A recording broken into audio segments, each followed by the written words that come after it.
We'll be starting actually with the last passage in the Writing and Language section for SAT Practice Test 1.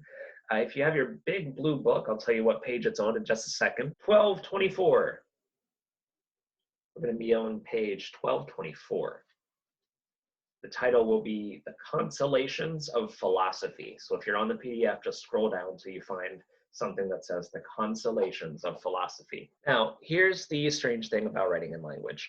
Unlike reading comp, writing and language is never going to have fiction as the topic. Or at least if it has, I haven't seen it. It's always going to be taking down maybe like a historical idea. We've seen some scientific ideas, ideas in the social sciences as well. It's almost always nonfiction. They're not looking to tell us a story, they're looking to dispense information. And I suspect that the reason for that is that information transferal is where we are most likely to see mistakes in grammar. Pardon me. If you're writing a novel, you're allowed to take creative license. You know, you're allowed to, if you ever read, I believe it's James Joyce's Ulysses, he has like a run-on sentence that goes on for something like 40 pages. You're allowed to do that in fiction. You're allowed to know the rules and then break them.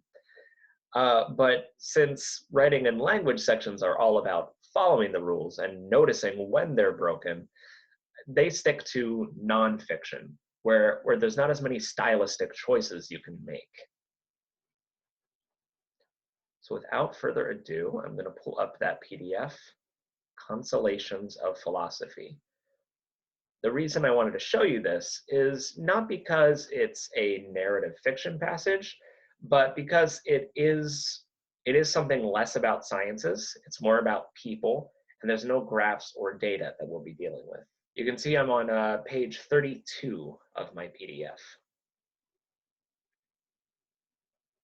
So hopefully you remember the rhythms of writing and language. There's no blurb to be read. There's no looking ahead. It's just going forward in the order that it's put forward.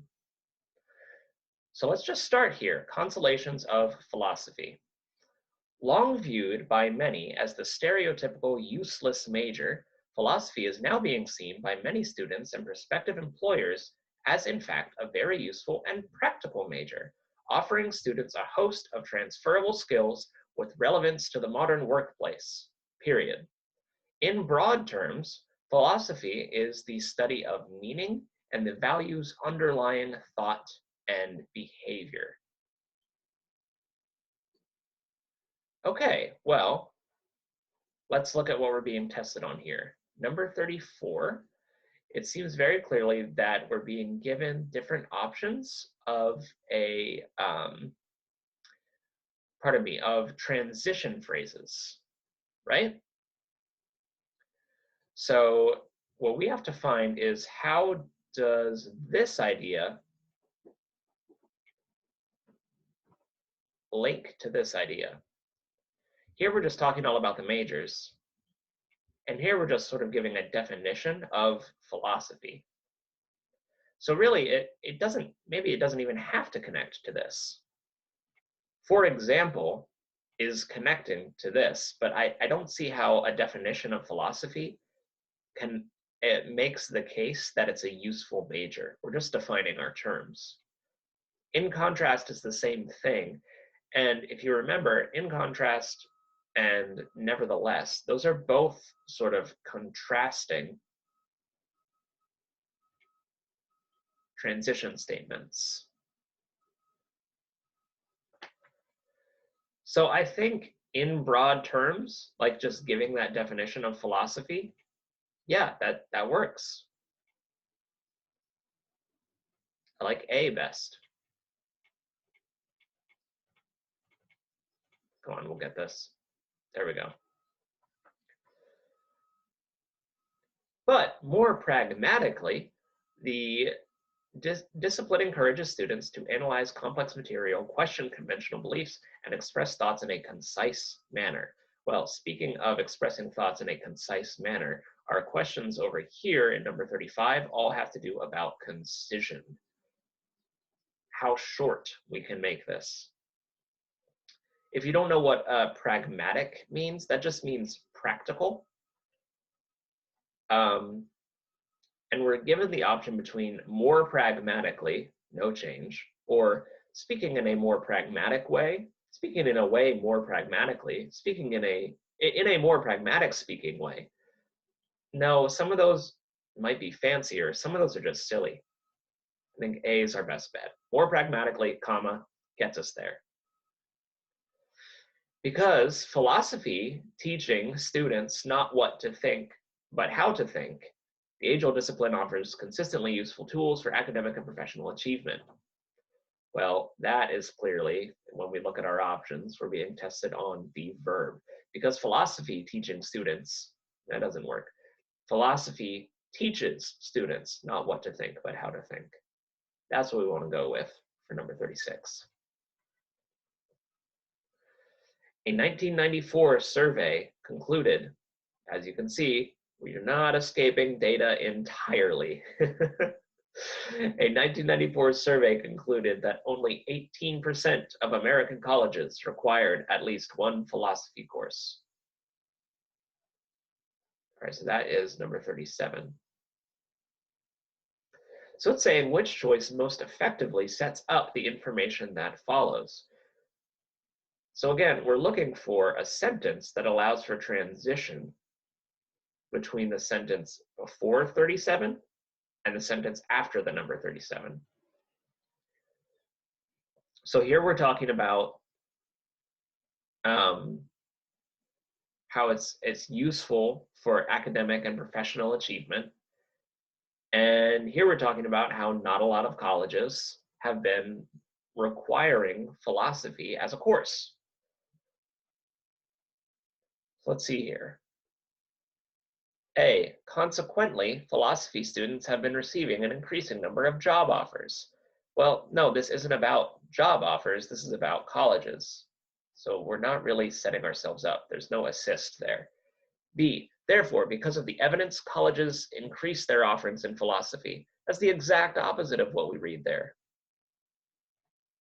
Notwithstanding the attractiveness of this course of study, oof, that's a confusing way to open a sentence. Students have resisted majoring in philosophy. No, we don't see that there. This isn't the choice of the students. This is the choice of the colleges. However, old reliable, despite its many utilitarian benefits, colleges have not always supported the study of philosophy. You see there, we have the sentence before it, its benefits, but its lack of support. D is our answer. Number 38, therefore, between 1992 and 1996, more than 400 independent philosophy departments were eliminated from institutions. Well, you can see we're being tested on transition statements. So the idea here is that a lot of these colleges are not requiring philosophy courses. This statement here say that a lot of them are just cutting out their philosophy departments. Now, therefore is a little iffy to me because that's a cause and effect transition statement. That would say that like this causes this. And while they're certainly linked, I wouldn't say that because of some colleges not requiring it, other colleges are eliminating it. I don't think those colleges' behaviors are causing other ones to behave in the same way. So I don't like A, and thus that's another cause and effect that does the exact same thing. If you have two transition statements doing the exact same thing, they're both wrong, because you'll never have to choose between two right answers. Moreover, well, that's more of a continuer. I like that. However is a contraster, so that would be like a transition. These two ideas are linked. They're just not linked by cause and effect. That's why I like C. More recently, colleges have recognized the practicality and increasing popularity of studying philosophy and have markedly increased the number of philosophy programs offered. By 2008, there were 817 programs, up from 765 a decade before. Okay, so yeah, that increase. In addition, the number of four-year graduates in philosophy has grown 46% in a decade. Also, studies have found that those students who major in philosophy often do better than students from other majors in both verbal reasoning and analytical writing. Period. These results can be measured by standardized test scores. Is that the SAT referencing itself?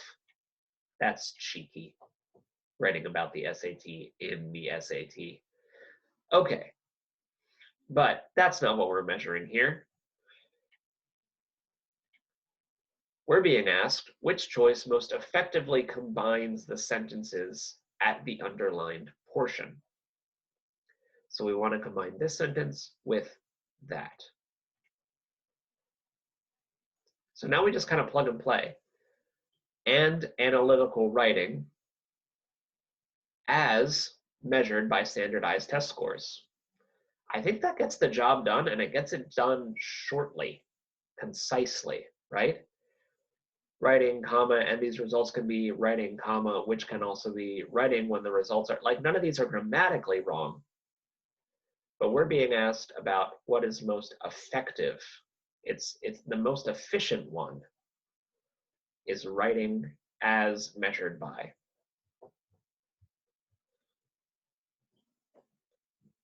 On the graduate record examination, GRE, for example, students intending to study philosophy in graduate school has scored higher than students in all but 4 other majors.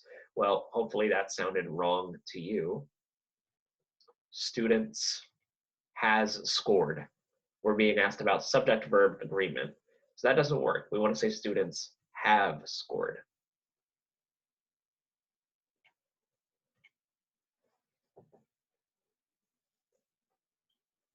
These days, many students majoring in philosophy have no intention of becoming philosophers.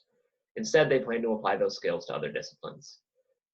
Usually we can just stop at the semicolon before we answer the question, but I just decided to keep going. So these days, many students majoring, well, we only want that apostrophe there if it's possessive. And I don't see a single student owning something. So let's cross out all of our apostrophe options.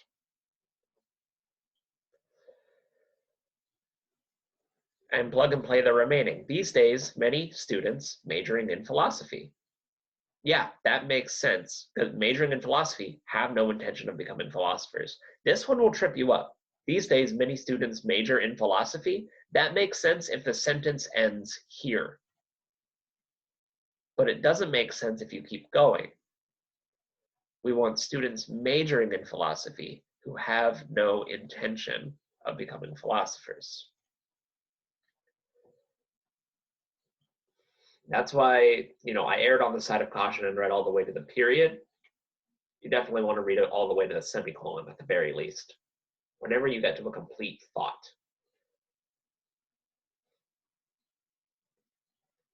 Law and business specifically benefit from the complicated theoretical issues raised in the study of philosophy. But philosophy can be just as useful in engineering or any field requiring complex analytic skills. That these skills are transferable across professions, which makes them beneficial to 21st century students. Okay, so number 42 is a potential insertion question. At this point, the writer is considering adding the following sentence. The ancient Greek philosopher Plato, for example, wrote many of his works in the form of dialogues.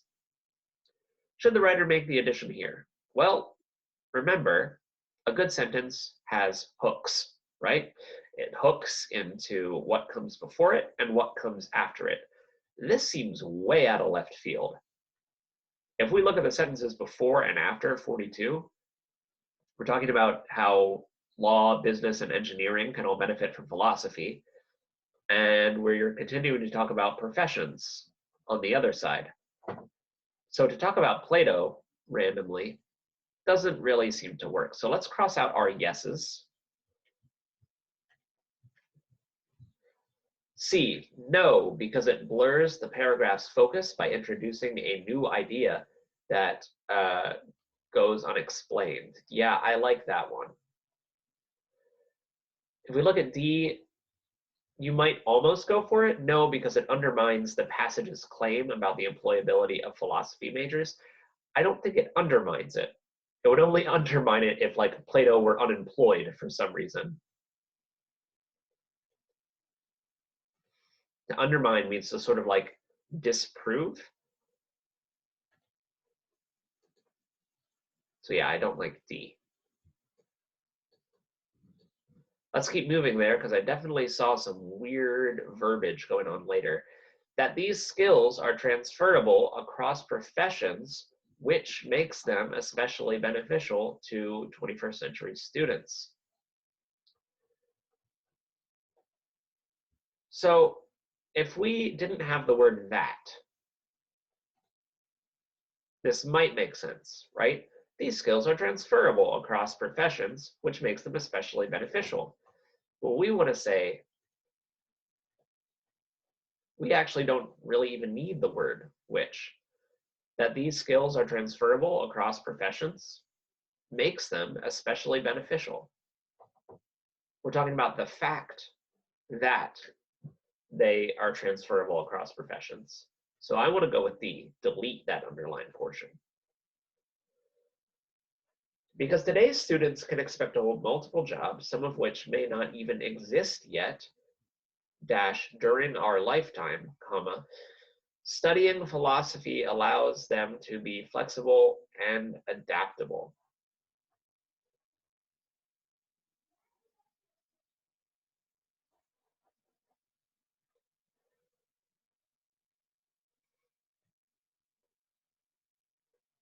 Okay. So we have here an aside. And if you're looking for clarity, and now what we see, we're being tested on pronouns, right? One's, his or her, there. And some of which may not even exist yet during our lifetime seems connected, right? It won't exist during your or my lifetime. However, asides like this, you should be able to cross them out and keep the sentence, the main message of the sentence, the same. So because today's students can expect to hold multiple jobs during blank lifetime, studying philosophy allows them to be flexible and adaptable. Whose lifetime? It's the students. It's not your lifetime or mine. So if we're talking about the students, we want to say during their lifetime.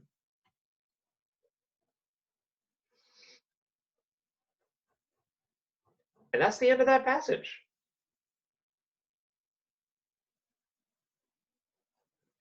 So that's one way that we find, not a narrative passage, but certainly a passage that has a little bit less to do with graphs than the things that we looked at previously. But just to prove to ourselves that we can do it, and I think we can do it, let's look at a graph one. Pardon me. Scroll up. Start of this is co-working, a creative solution. You are going to find that on page 1220 of the Big Blue Book. The BBB. All right. I think we can do it, guys. 20 minutes, I think we can power through. So when I left my job as a website developer at a small company for a position that allowed me to work full-time from home, I thought I had it made. I gleefully traded in my suits and dress shoes for sweatpants and slippers, my frantic early morning bag lunch packing for a leisurely midday trip to my refrigerator. All right, right away we notice this passage is in the first person. It's being written not from an objective perspective, but from one person's experience. So that may be important to note for later on. The novelty of this comfortable work from home life, however, soon got worn off quickly. So we are being asked a concision question. Soon got worn off, was promptly worn. Well, let's just plug in the shortest answer and see if it works. The novelty of this comfortable work from home life, however, wore off quickly. Yeah. We definitely don't need the word got. Well, we can just say got worn off. We can just say wore off. And we don't need to say soon because we're already saying quickly. Spot those redundancies and knock them out. Within a month, I found myself feeling isolated despite having frequent email and instant messaging contact with my colleagues. Having become frustrated trying to solve difficult problems, no colleagues were nearby to share ideas.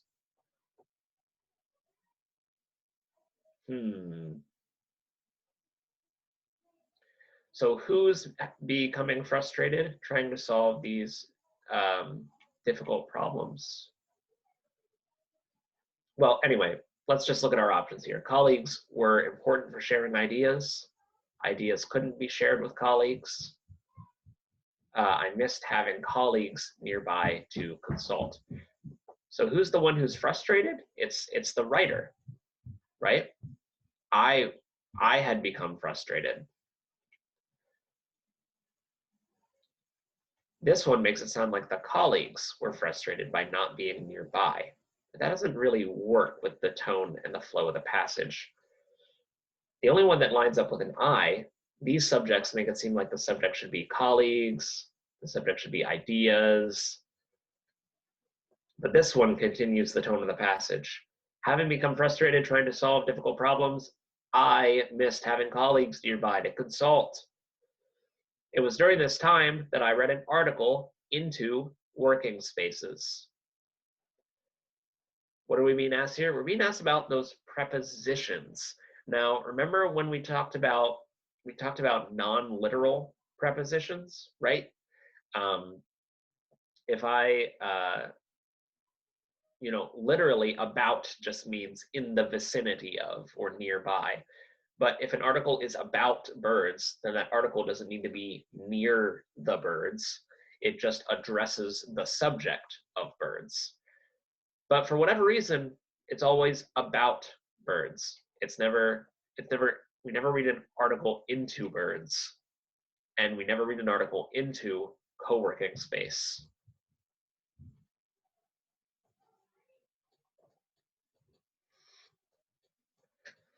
The article published by Forbes magazine explained that co-working spaces are designated locations that, for a fee, individuals can use to conduct their work. The spaces are usually stocked with standard office equipment, such as photocopiers, printers, and fax machines. Well, here we have a question regarding punctuation.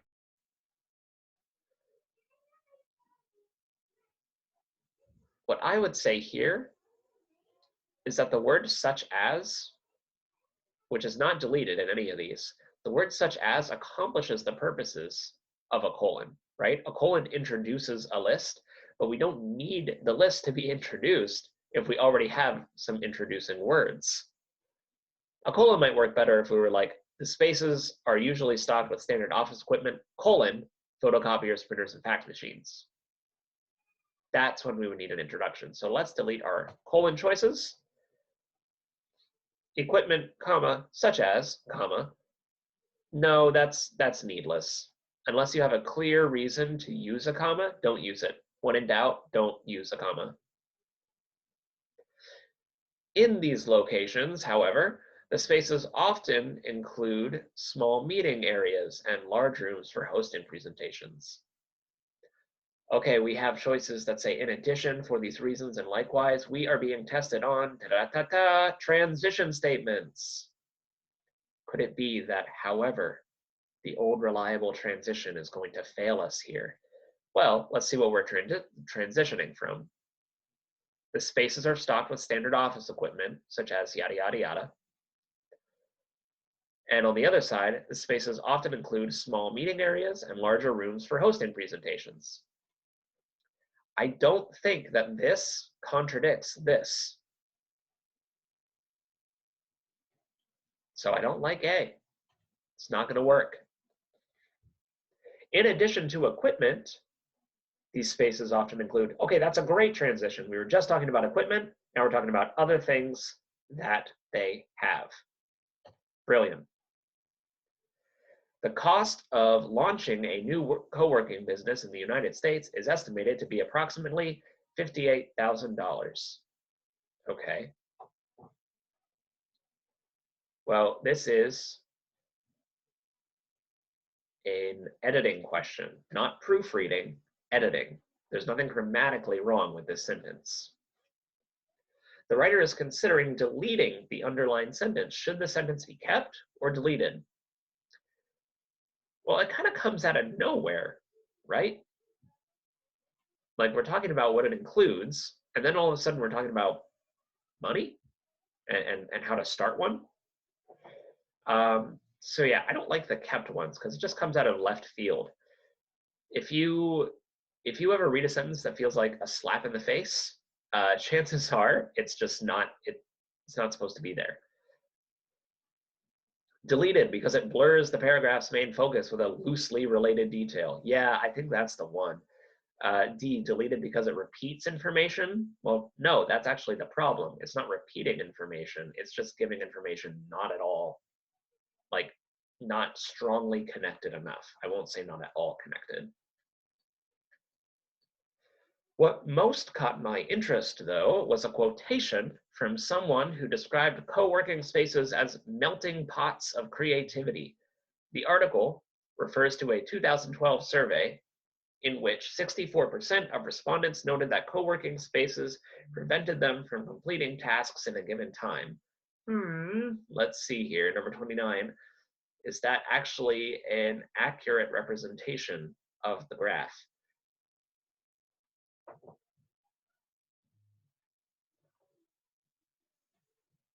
So this says 64% of respondents noted that co-working spaces prevented them from completing tasks in a given time. At this point, the writer wants to add specific information that supports the main topic of this paragraph. Well, let's just read the whole paragraph then, right?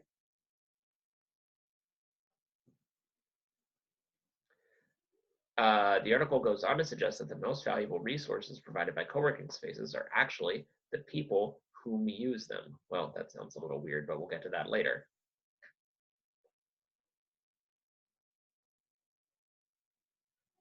Okay, so they want to include, they want to add specific information that supports the main topic.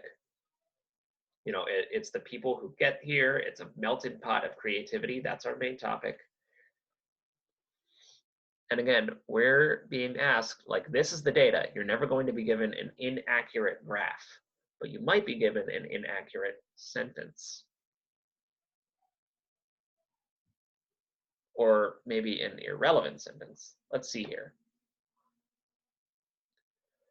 They want to add specific information that supports the main topic of this paragraph. I think the fact that co-working spaces prevent them from completing tasks doesn't necessarily support this melting pot of creativity.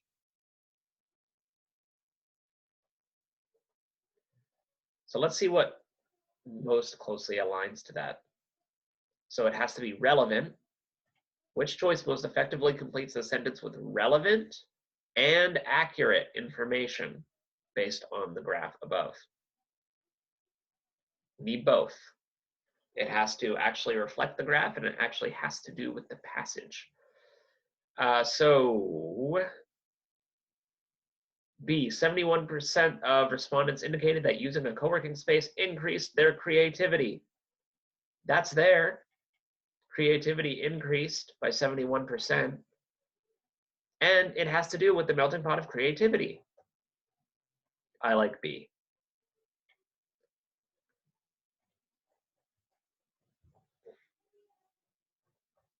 Let's keep reading. The article goes on to suggest that the most valuable resources provided by co-working spaces are actually the people whom use them.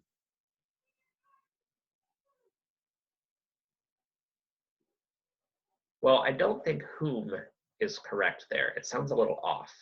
The people who use them, not who uses. It's a plural noun.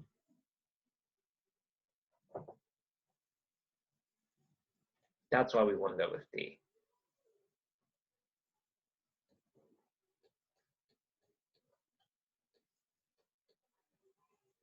All right, now we see these brackets. We remember what these mean. We're going to be asked about the order of the sentence or inserting a sentence somewhere in here. Thus, even though I already had all the equipment I needed in my home office, I decided to try using a co-working space in my city. Because I was specifically interested in co-working's reported benefits related to creativity, I chose a facility that offered a bright, open work area where I wouldn't be isolated. Throughout the morning, more people appeared. Periods of quiet, during which everyone worked independently, were broken up occasionally with lively conversation. Okay, so the writer wants to add the following sentence to the paragraph. After filling out a simple registration form and taking a quick tour of the facility, I took a seat at the table and got right to work on my laptop. Okay, so if this sentence has hooks,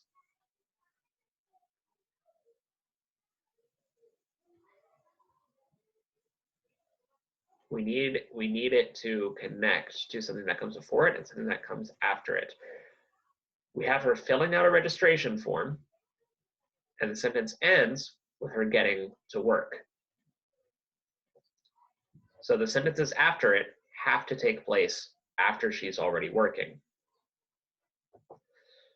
Before sentence one, no, because these are still about her choosing, sentences 1 and 2.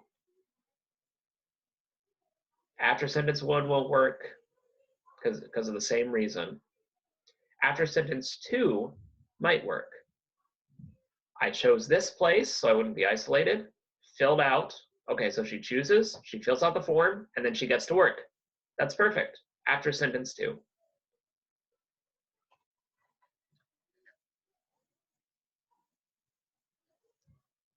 I liked the experience so much that I now go to the co-working space a few times a week. Over time, I've gotten to know several of my co-working colleagues, another website developer, a graphic designer, a freelance writer, and several mobile app coders. Remember what we said about colons introducing a list? This is a great example. Semicolon would only work if both sides of it could be complete sentences on their own. And we definitely need some ways to introduce those developers. Or those colleagues, rather. That's why I like A. Even those of us who work in disparate fields are able to share advice and help each other brainstorm. So where are we here then? Those of us who work in disparate fields are able to share advice and help each other brainstorm. Well, we're being offered choices of verbiage. Give some wisdom. Okay, I mean, maybe. That sounds a little bit more like teacher to student, right? These aren't peers. These have to be colleagues, peers, people who are on the same level. So give some wisdom is a little top down. Proclaim our opinions. Well, I mean, that just sounds like you're complaining. I don't know about B and C. Opine. I believe that literally means to complain.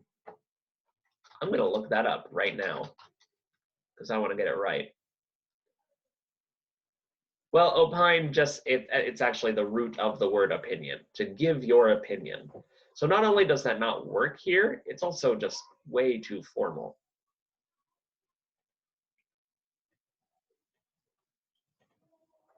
No, I like A best. We're able to share advice and help each other brainstorm. That works. In fact, it's the diversity of their talents and experiences that makes my co-working colleagues so valuable. And just like that, we've reached the end of yet another data-focused writing and language. This was in the first person, so it was a little bit different. We also worked our way through a passage talking about college majors and a narrative passage for reading comm. Okay, so thanks for watching, and please remember to contact us at info@embracetutoring.com to set up any personalized private tutoring sessions you would like. Stay tuned for future videos, and best of luck with your studies. We definitely encourage you to visit our Instagram as well as TikTok pages if you have any questions along the way. Take care, guys. Best of luck with your studies.